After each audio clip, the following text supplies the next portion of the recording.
Hello guys. इस video में हम कंजक्शन का यूज़ देखेंगे। ठीक है, क्या देखेंगे इस वीडियो में हम? कंजक्शन का यूज़ देखेंगे। जिसे आपने अगर दो सेंटेंस बना लिए, ठीक है, आपने दो सेंटेंस बना लिए तो उन्हें आप जोड़ेंगे कैसे? तो वही देखेंगे हम कि हमें दो सेंटेंस को अगर जोड़ना है तो उसके लिए हम क्या यूज करें कि दो सेंटेंस हमारे कंप्लीटली कनेक्ट हो जाए। कंजक्शन को हम कनेक्टर भी बोलते हैं क्योंकि ये क्या काम करते हैं?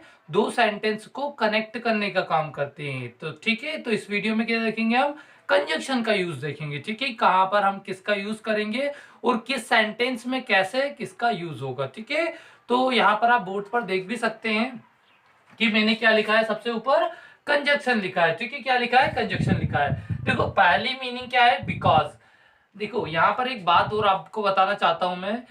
आपको भले ही इंग्लिश नहीं पता है, ठीक है, आपको इंग्लिश नहीं पता है, फिर भी आप इंग्लिश मतलब आप इफेक्टिव लगेंगे कैसे? बस आप कंजक्शन का यूज कीजिए। कोई भी इंग्लिश, जो भी इंग्लिश जानता है वो एक्चुअली सबके सामने या कहीं पर भी वो हिंदी के माहौल में भी इंग्लिश नहीं बोलता है, बट वो ऐसे वर्ड यूज करता है कि उससे वो ऐसा इफेक्ट डालता है लोगों पर कि हाँ इसे इंग्लिश आती है। तो आप भी कभी अगर आपकी जो भी स्पीकिंग है या जो भी आपकी कन्वर्सेशन है इसमें अगर आप कंजक्शन का यूज करेंगे तो बहुत इफेक्टिव दिखेंगे। आप भी ऐसा लगेगा लोगों को कि हाँ इन्हें भी थोड़ा इंग्लिश का नॉलेज है, ये भी इंग्लिश बोल सकते हैं, या इस प्रकार की थॉट रहेंगे सामने वाले पर्सन के। ठीक है, तो आप कंजक्शन का कैसे यूज करेंगे?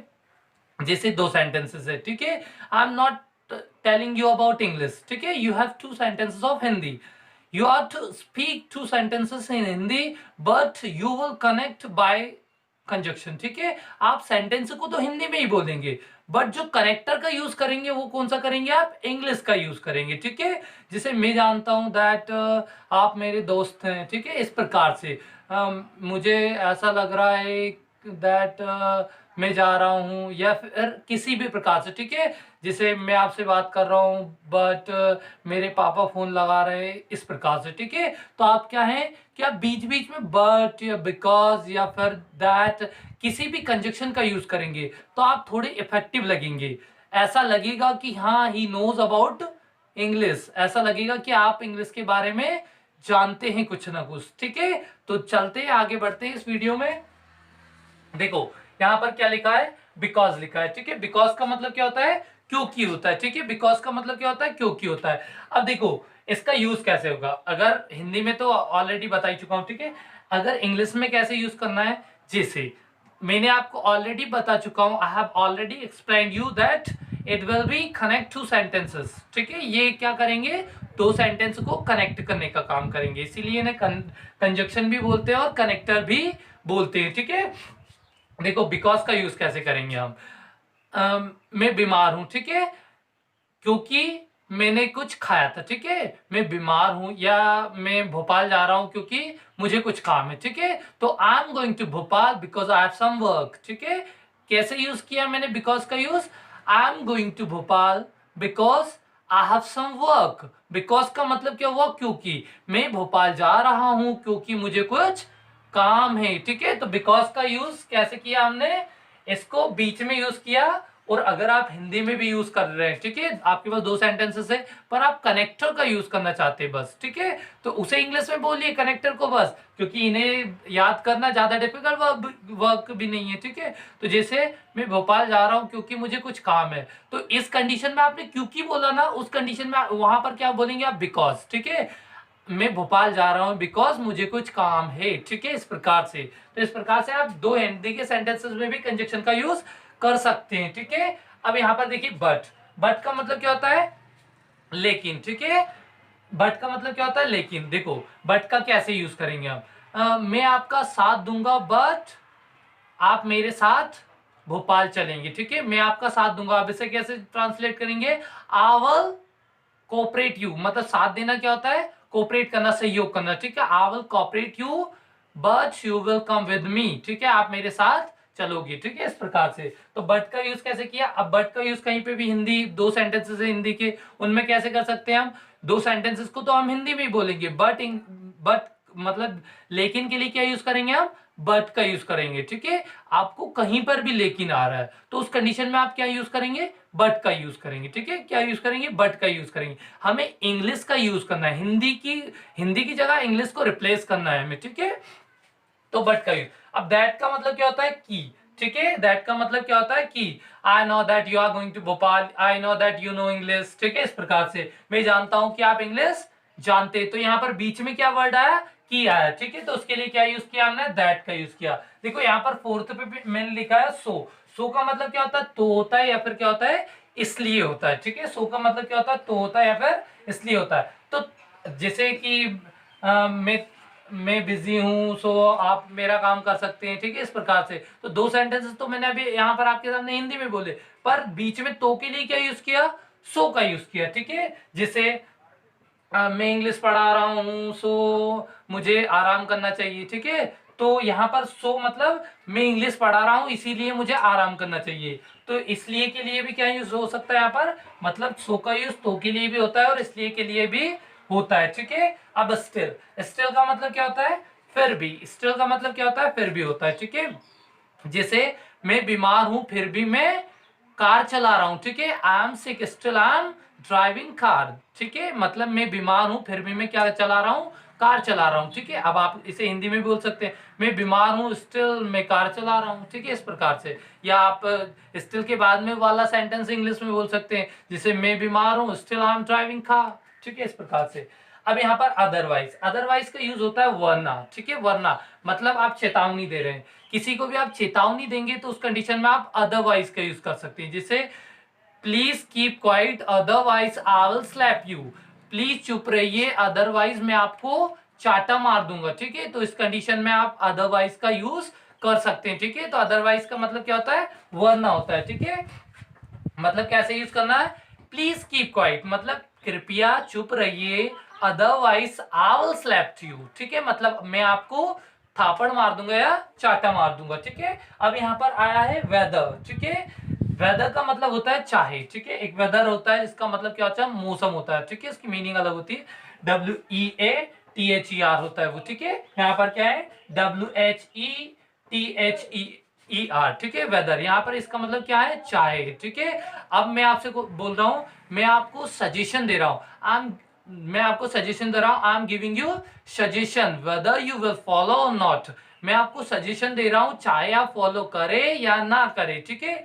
तो यहाँ पर वेदर का यूज कैसे किया हमने, I am giving you suggestion whether you will follow और नॉट, ठीक है। तो इस प्रकार से वेदर का यूज होता है। अब यहाँ पर एज वेल एज का मतलब क्या होता है, साथ ही साथ। एज वेल एज का मतलब क्या होता है, साथ ही साथ। देखो यहाँ पर क्या लिखा है, एज वेल एज और साथ ही साथ। तो जैसे मैं आपको यहाँ पर क्या कर रहा हूं, पढ़ा रहा हूं, मैं आपको पढ़ा रहा हूं as well as I am doing my work, ठीक है। I am teaching you as well as I am doing my work, ठीक है। तो मतलब मैं यहाँ पर क्या कर रहा हूं, मैं यहाँ पर पढ़ा रहा हूं और क्या कर रहा हूं, मेरा काम भी कर रहा हूं, ठीक है। तो एज वेल एज का मतलब क्या होता है, साथ ही साथ, ठीक है। अब वाइल, वाइल का मतलब होता है दौरान, ठीक है। वाइल का मतलब क्या होता है, दौरान। जैसे मैं पढ़ाने के दौरान चल रहा हूं, ठीक है। I am teaching while I am walking, ठीक है। I am teaching while I am walking, ठीक है। तो यहाँ पर क्या, व्हाइल का मतलब क्या होता है, दौरान होता है। किसी काम के आप दौरान कोई दूसरा काम कर रहे हैं तो उस कंडीशन में आप किसका यूज कर सकते हैं, व्हाइल का यूज कर सकते हैं, ठीक है। हाँ, यहाँ पर आते हैं आफ्टर। आफ्टर का आई थिंक आपको भी पता होगा, आफ्टर बिफोर। आफ्टर का मतलब होता है बाद में, बिफोर का मतलब होता है पहले, ठीक है। तो आफ्टर का मतलब क्या होता है, बाद में, और बिफोर का मतलब होता है पहले के पहले, ठीक है। तो आफ्टर मतलब I will go after you, मतलब यहाँ पर क्या किया मैंने, मैं आपके बाद में जाऊंगा। जैसे आप कहीं पे खाना खाने की बात करें, ठीक है।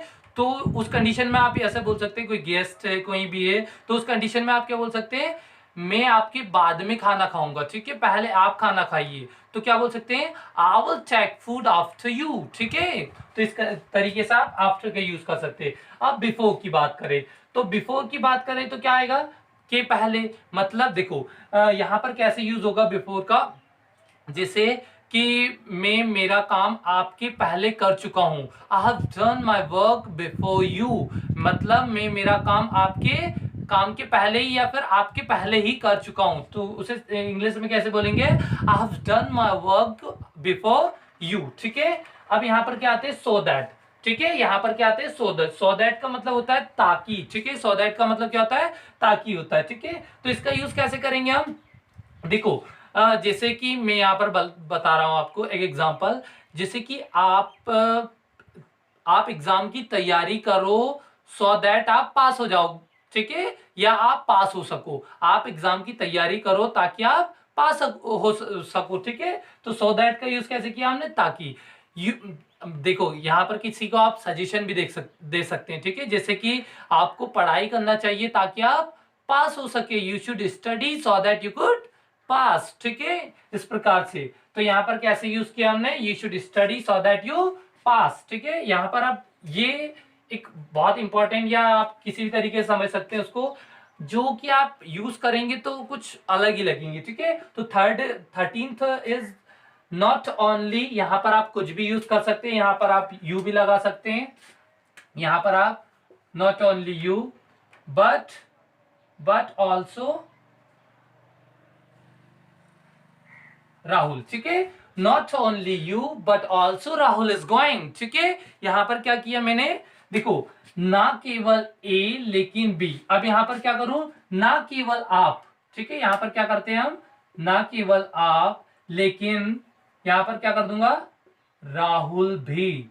अब इस प्रकार से, जैसे यहां पर एक सेंटेंस बताता हूं आपको, ना केवल आप क्रिकेट खेल रहे हैं लेकिन राहुल भी क्रिकेट खेल रहा है। तो उस कंडीशन में क्या बोल सकते हैं हम, not only you but also Rahul is playing cricket, ठीक है। इस प्रकार से इसका यूज कर सकते हैं, ठीक है। अब यहां पर हम किस पे आते हैं, 14th पर। तो 14th पर लिखा है मैंने एज सुन एज, ठीक है। तो एज सुन एज का मतलब क्या होता है, जितना जल्दी हो सके, ठीक है, जितना जल्दी। तो एज सुन एज का यूज कैसे करेंगे हम, जैसे you will complete your work, you will complete your work as soon as possible, मतलब आप आपका काम जितना जल्दी हो सके उतना करोगे, ठीक है। You will complete your work as soon as possible, ठीक है। अब यहां पर ये तो कॉमन है, बहुत ही आपको पता भी होगा। 15th is and. एंड का मतलब क्या होता है, एंड का मतलब होता है और। एंड का मतलब क्या होता है, और। जैसे Rahul is going to Bhopal and I am also going to Bhopal, ठीक है। इस प्रकार से राहुल भोपाल जा रहा है एंड मैं भी भोपाल जा रहा हूं, ठीक है। तो इनका यूज आप कैसे कर सकते हैं, यहां पर आप इनका यूज, दो सेंटेंसेस आप हिंदी के लीजिए, उनमें भी आप अगर इफेक्टिव लगना चाहते हैं, if you don't want to speak English but you want to just apply some conjunction, in that condition you can use this type of conjunction, ठीक है। आप अगर इंग्लिश नहीं बोलना चाहते हैं पर आप कंजक्शन का यूज करना चाहते हैं, ठीक है, तो उस कंडीशन में आप क्या यूज कर सकते हैं, इनका यूज कर सकते हैं, ताकि आपकी जो लैंग्वेज है वो लोगों को इफेक्टिव लगे, ताकि आप इफेक्टिव लगो लोगों के सामने, ठीक है। तो यहां पर क्या देखा हमने, कंजक्शन का यूज देखा, ठीक है। यहां पर आप अगर स्क्रीनशॉट लेना चाहते हैं इसका, तो आप यहां पर इसका स्क्रीनशॉट भी ले सकते हैं, ठीक है, ताकि आपको ये, अगर आप बाय फॉल्ट अगर आप कोई भूलते हैं, कोई मिस्टेक होती है, तो आप देख सकते हैं उसे, ठीक है। तो आप यहां पर हमने क्या सीखा, कंजक्शन का यूज देखा, ठीक है। तो आई होप आपने यहाँ पर कुछ ना कुछ सीखा होगा और आपको यहाँ पर ये कंजक्शन का वीडियो लेक्चर समझ में भी आया होगा, ठीक है। तो guys please support me and subscribe my YouTube channel and thank you for watching.